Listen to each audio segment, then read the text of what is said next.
Mr. President, let me also thank Senator Murray, Senator Durbin, Senator Blumenthal for their very thoughtful and important remarks regarding the needs of veterans and why it is absolutely imperative that we pass this comprehensive veterans legislation.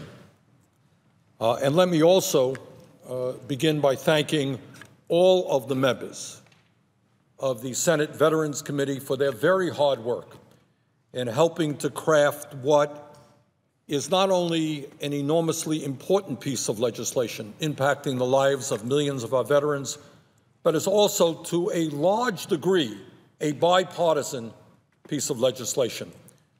Mr. President, it is no secret that Congress today is extraordinarily partisan and, in fact, is largely dysfunctional. On major issue after major issue, the American people are crying out to us. They are asking us to address the problems, the serious problems facing this country, and we're unable to do virtually anything.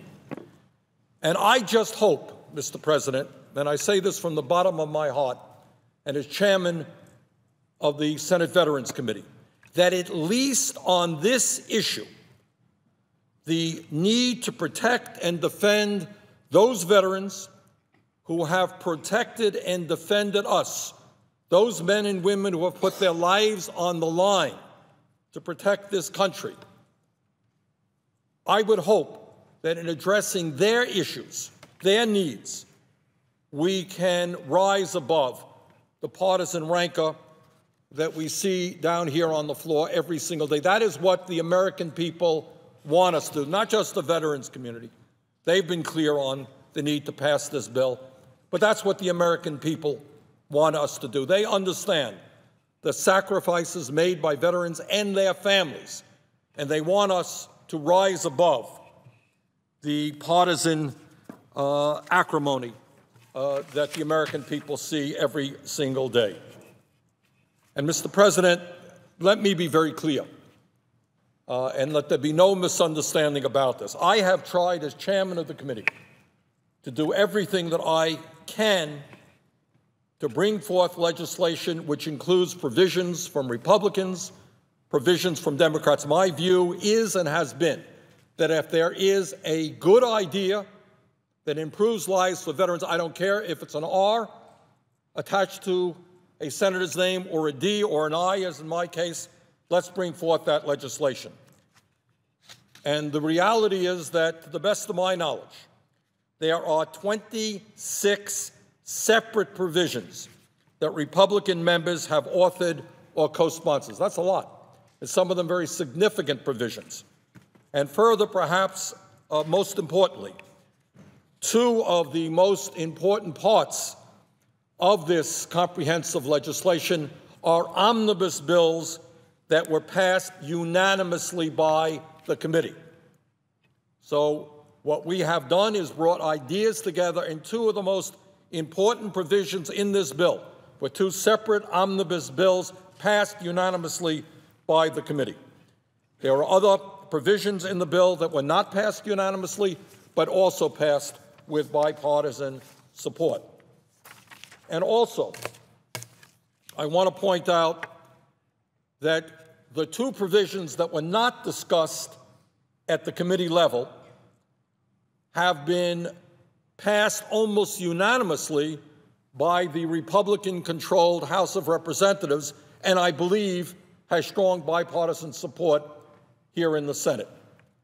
With almost unanimous votes, the House passed the provision, a provision that would solve a long-standing problem and enable VA to enter into 27 major medical facility leases in 18 states and Puerto Rico.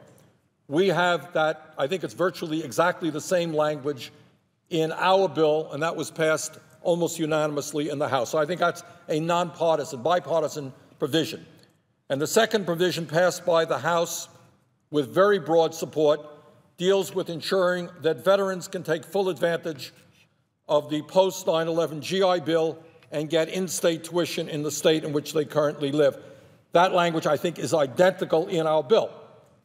So you have major provisions passed in the Republican House with almost unanimous support that are in this bill. You have two omnibus provisions passed with unanimous support out of our committee. You have other provisions passed with bipartisan support. So I'm not here to tell you this is 100% bipartisan. It is not. But we have gone a very long way to do what has not been done very often here in the Senate, and to bring everybody's ideas together to pass something that is terribly important for our veterans. The point that I'm trying to make here, Mr. President, is that I happen to believe that virtually every member of the Senate, regardless of their political point of view, does care about veterans. And I say this especially about the members of the committee, Veterans Committee, who would not be on the committee if they didn't care about veterans. And I believe that virtually every member of the Senate wants to do the best that they can for veterans. And that is why I work so hard to do my best to make sure that this bill is as bipartisan as it can be. Mr. President, in my view, this is in fact a very good bill. But like any other piece of legislation, it can be made better. We have 50 states, we have Native American tribes, we have all kinds of issues out there. And there are 100 senators here in this body who know their states, who know their issues. So let me be very clear in echoing what the majority leader said this morning. And that is, he and I want to encourage every member of the Senate, Democrat, Republican, Independent, who have germane amendments dealing with veterans' issues, to please offer those amendments. Bring them down. My understanding is that a number of amendments have already been offered by Democratic senators, and we have some amendments now have been offered by Republican senators. My understanding is Senator Rubio and Senator Collins have offered amendments, as well as a number of Democrats. We look forward to more amendments coming on down so that we can have a serious discussion about those amendments. Mr. President, the one thing I hope that will not happen as we discuss this legislation is that instead of having an honest debate about the needs of veterans, is that this legislation becomes just another forum for the same old partisan politics that we have seen for years, a partisan politics that the American people are increasingly disgusted with.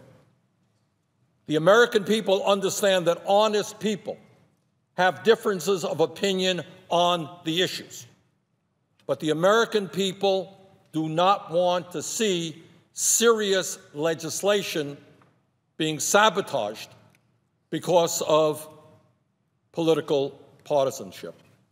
And in my view, with regard to this veterans bill and the fact that we have language in this bill which can improve the lives of millions of veterans and their families, I believe that it would be extremely disrespectful to the men and women who have put their lives on the line to defend this country to use this piece of legislation dealing with veterans' issues as nothing more than a political pawn for other issues that are totally extraneous to their needs. Now, I fully understand, no great secret here, that my Republican colleagues do not like the Affordable Care Act. They're entitled to their opinion.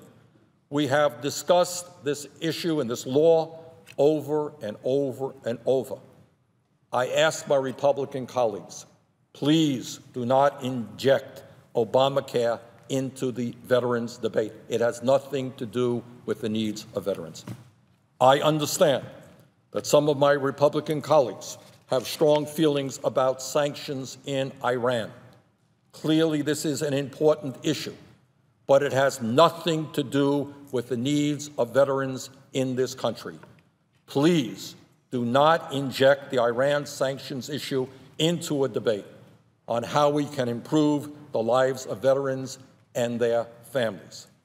I know there are strong feelings and disagreements about the wisdom or lack of wisdom of the Keystone Pipeline. I have my views on the issue. Other people have their views on the issue. But frankly, the Keystone Pipeline has nothing to do with the needs of our veterans. And there are many, many other issues out there. And let me just at this point quote from a tweet that came out, I believe, last night from the Iraq-Afghanistan Veterans Association. And this is what they say. And this is the organization that represents the men and women who have fought in Iraq and Afghanistan. This is what they said last night. And I quote, "The Senate should not get distracted while debating and voting on the vets bill. Iran sanctions, Obamacare, etc. aren't relevant to S-1982, end of quote, which is the issue that we're debating today. And I just absolutely agree with the IAVA on this issue. And they also say in another tweet, in 2013, veterans were not immune from gridlock in Washington. This year has to be different. We urge the Senate to pass this legislation. And as I mentioned yesterday, Mr. President, this legislation, in fact, has the support of virtually every veterans organization in the country, representing millions and millions of veterans, from the American Legion to the VFW, to the DAV, to the Iraq and Afghanistan war veterans, to the Vietnam Veterans of America, to the disabled American veterans, to the paralyzed veterans of America. We have just dozens of organizations who know how important this legislation is to their members. So my plea to my colleagues is, let's debate veterans issues. You got an idea to improve this bill? I welcome it. Let's have that debate. I do not believe that this legislation is immune to improvement. We can improve it. But please do not inject extraneous issues in here for totally political reasons. I think that is just unfair to the veterans of this country. Mr. President, as you well know, on Veterans Day and Memorial Day, I do, and I suspect every member of the Senate goes out and we speak to veterans and we express our deep respect for them and their families and the appreciation for all that they have done for our country. Today, I hope that we can keep faith with those promises. Let us focus on veterans' issues. Let us get the best bill that we can. Let's not kill this bill because of the same old partisan situation that we face. Now, let me take a few minutes, Mr. President, to tell you why we have brought forth this legislation, which has been described as the most comprehensive piece of veterans legislation to have come before Congress in decades. The reason is that while in recent years the President and Congress have made good progress, I think the President's budgets have been good. I think Congress, in a bipartisan way, has done a good job in addressing many of the problems facing the veterans community. The truth is, I hope everybody knows, is that we still have a very, very long way to go. And what I want to do now is just briefly tell you why we have brought forth this comprehensive legislation and some of the outstanding issues that this bill addresses. Mr. President, I think anybody who has nursed a kid or a parent who is ill or is injured knows how difficult and stressful that is, how sometimes you have to stay up all night, how sometimes you have to stay with your patient 24 hours a day.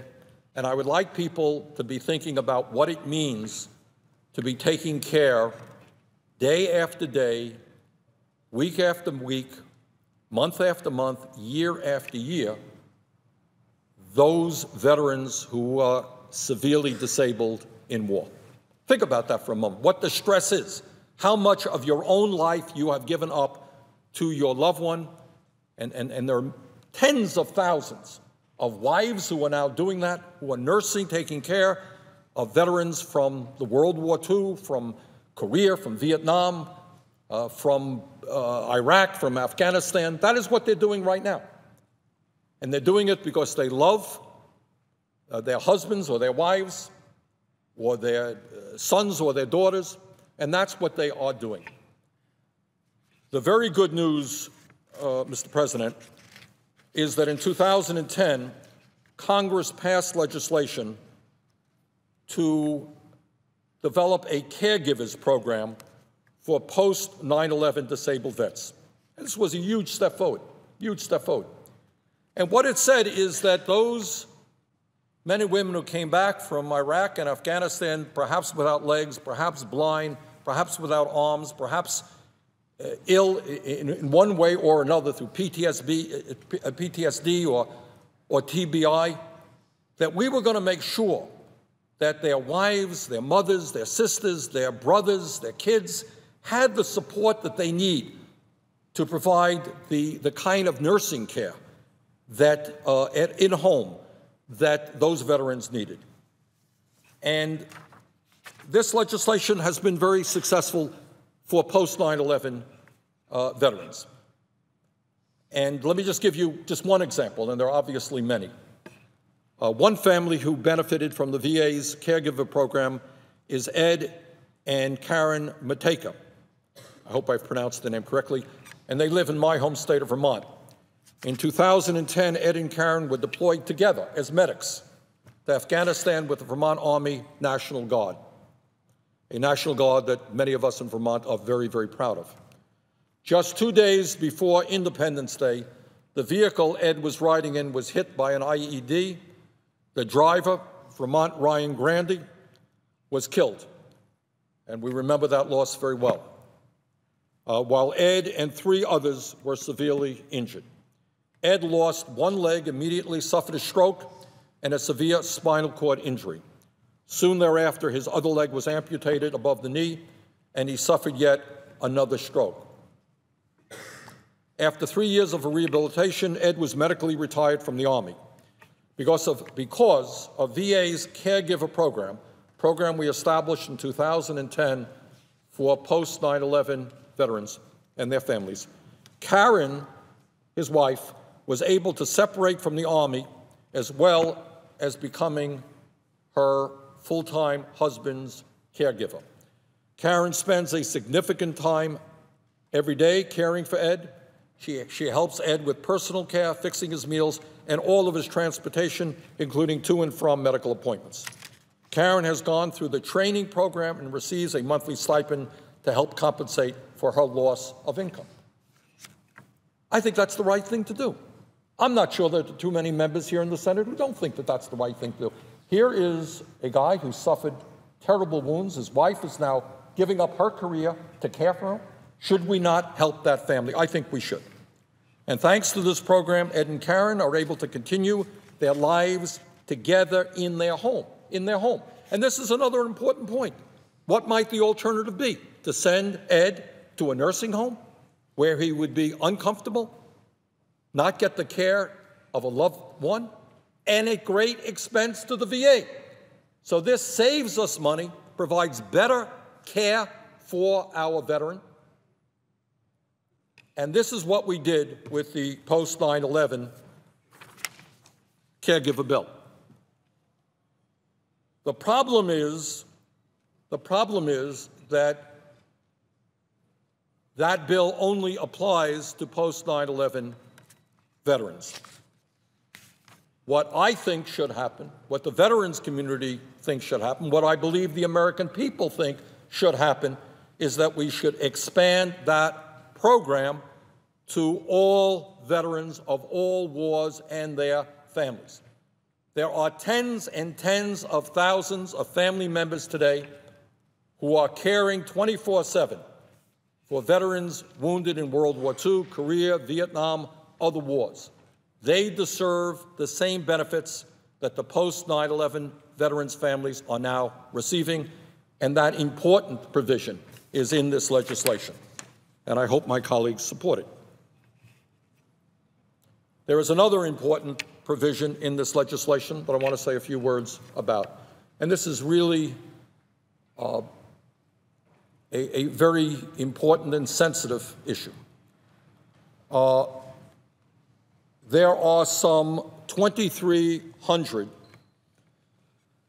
veterans who served in Iraq and Afghanistan who, because of a variety of injuries, are unable to start the families that they have wanted to start. Some of the injuries are spinal cord, some of them may be genital injuries, some of them just affect the reproductive organs, and they no longer are able to have babies. And many of these young men and women want to have babies. They want to raise their children. They want, as much as they can, to have a normal family. Right now, the VA does not offer reproductive treatments to veterans, meaning that the most seriously injured among them cannot access the treatment or care needed to start a family. And I know Senator Murray, former chair of the Veterans Committee, was on the floor yesterday speaking at great length about this important issue. And I think if we send people off to war, if they become injured, these are young people, if they want to start a family, we have got to assist them in being able to do so. And that provision is included in this legislation. Let me talk about another issue that we deal with in this bill. And unfortunately, yesterday in this discussion, this provision was mischaracterized by some who spoke against it. And this provision deals with expanding VA health care and making sure that some, including some very vulnerable veterans who are today not eligible for VA health care, in fact become eligible.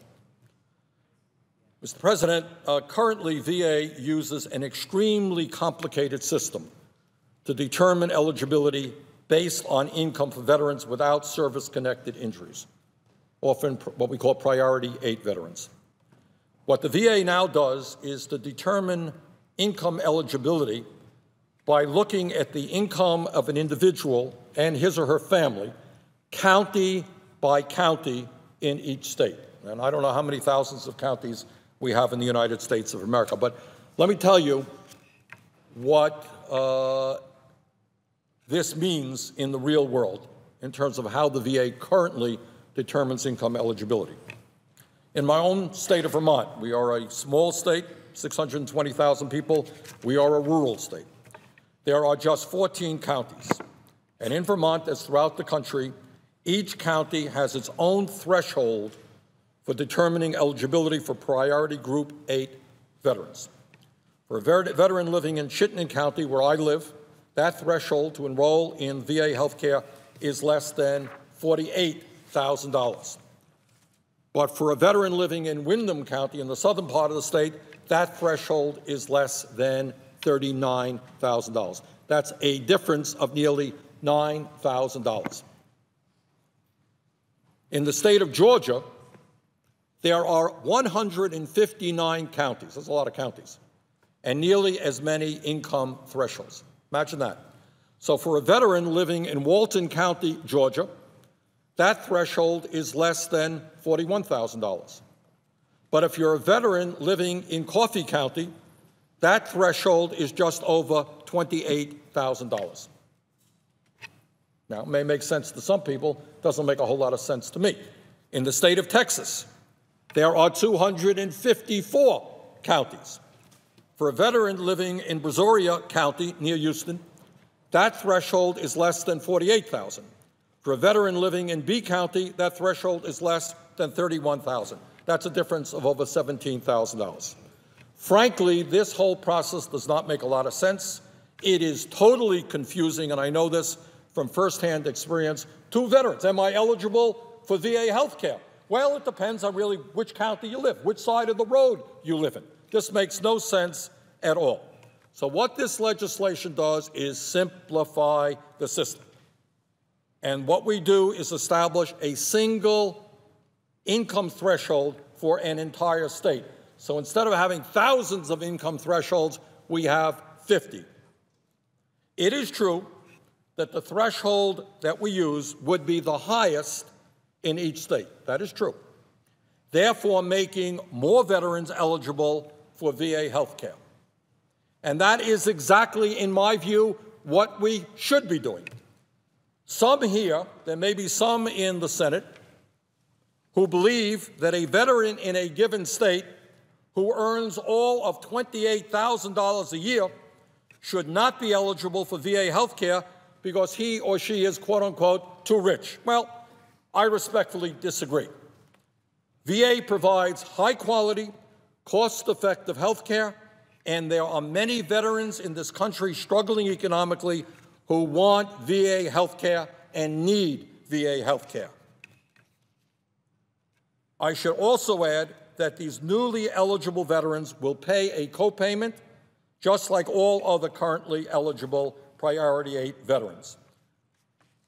And frankly, I would prefer those veterans getting high-quality care at the VA rather than going into an emergency room at 10 times the cost when they become ill.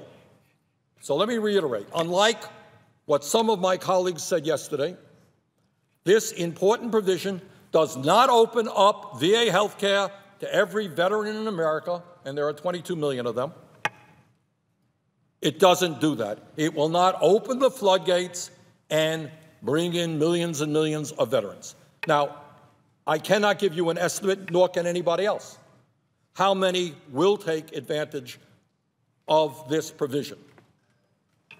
But it will be a manageable number, largely because we make very clear, and this is an important point that some of my colleagues apparently did not understand. We make very clear in this legislation that VA has 5 full years to fully implement this provision in a way that will not negatively impact current patient needs. So anyone who says they're going to open the floodgates for every veteran, not accurate, and that because all of these veterans are coming in, we're going to diminish the quality of care for current veterans, that's just not accurate. And let me reiterate this point, which is also in the bill. We understand that the highest priority, and we have talked to disabled American veterans about this issue, we understand that the highest priority for VA health care is to take care of those veterans with service-connected problems. That is the case today, and that will remain the case tomorrow after this bill is passed. Those with disabilities, those with service-connected problems will remain the highest priority. Let me also say a word, and this is a long discussion, and we can go on and on for hours about this. So I'm also on the Health Committee and I've studied this issue a little bit. Yesterday, some very, very harsh criticisms were made about VA health care. The truth is that the Veterans Administration runs 151 medical centers, 151 medical centers. They run some 900 community-based outreach clinics. They run hundreds of vet centers. The VA is the largest integrated health care system in the United States of America. It employs hundreds of thousands of workers, doctors, nurses, technicians, you name it.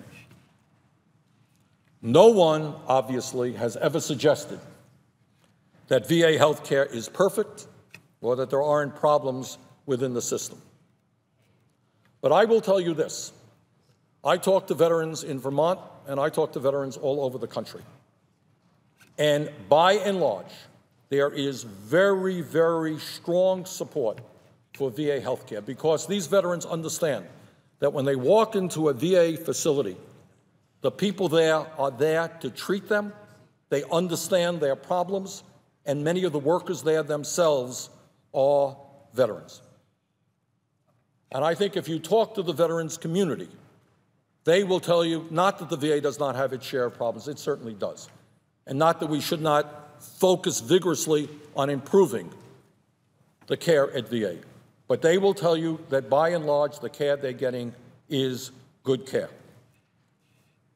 And the point that I want to make is that before we eviscerate, as was the case yesterday, the Veterans Administration healthcare system, let us remember today about what's going on in terms of health care in America.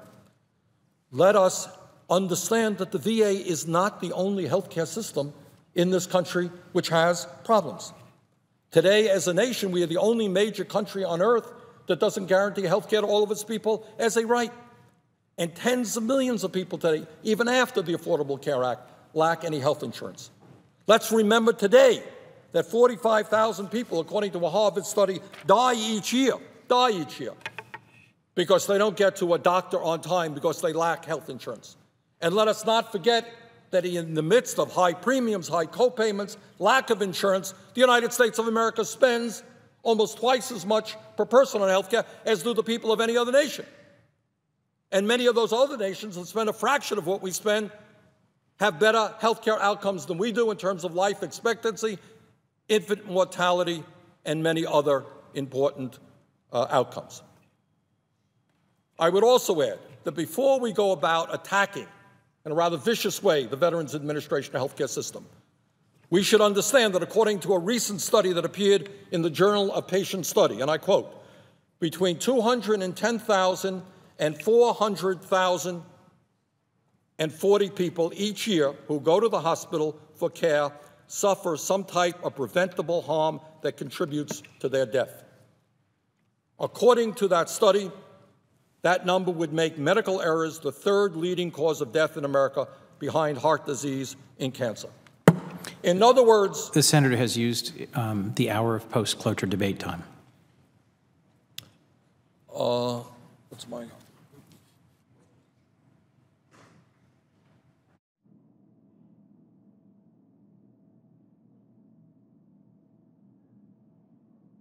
I would ask unanimous consent for 5 additional minutes, which I would be happy to. Is there objection? Without objection. I thank my colleague. The senator from Vermont. Okay. My point about saying that, Mr. President, is not to say that the VA healthcare system doesn't have its problems. It's to say that we have problems in every health institution in America. That's what we have. But when you look at the VA, and I can go on and on, they are doing some really cutting-edge stuff. You look about healthcare technology and healthcare records. VA has led the country in that direction. There was discussion yesterday, absolutely correct discussion, about our concerns within the VA and outside of the VA, about over-medication of people who are dealing with pain problems. To the best of my knowledge, the VA is leading the country, doing cutting-edge work in complementary and alternative medicine with good results, saying that maybe we don't have to use all of this medication. Maybe we can use acupuncture. Maybe we could use yoga. Maybe we can use meditation. And they are doing that aggressively. And by the way, this legislation expands those programs. One of the crises in American healthcare today is our failure in terms of developing strong primary healthcare system. Guess what? CBOC, the VA has 900 primary healthcare facilities all over this country. The VA has women's health centers dealing with the specific needs of women. So I don't want to go on and on about it, but I don't think it's fair just to pick on the VA. They're vulnerable. Every problem they have is in the front pages of the newspapers. Well, you know what? I will never forget that a good friend of mine went into a hospital and died of an infection, didn't make the front pages of the paper. And that's happening all over America. So I think, yes, of course, we want to improve the VA healthcare system. But let us thank the hundreds of thousands of highly qualified, dedicated workers who are providing quality care to their patients. Lastly, I want to say a word, something that I feel very strongly about. I have always believed that dental care should be an integral part of health care as a nation and within the VA. And what this bill does for the first time through a pilot project begins the process of opening dental care for non-service connected veterans. So I'll have more to say later. There are a number of other provisions that are there, but here's the bottom line. We owe more than we can ever pay back to people who sacrifice so much for this country. I think it is important that we pass this comprehensive legislation. I think it is terribly important that we have a serious debate about the serious issues facing the veterans community. So I look forward to my colleagues, Republican, Democrat, Independent, bring forth your ideas, bring forth your amendments, but please, please, do not disrespect those people who have sacrificed so much by killing this bill because of the same old politics that we have struggled with here for years. This is a veterans bill. Let's discuss veterans issues. And with that, Mr. President, I would yield, and I want to thank my colleague for allowing me the extra 2 minutes.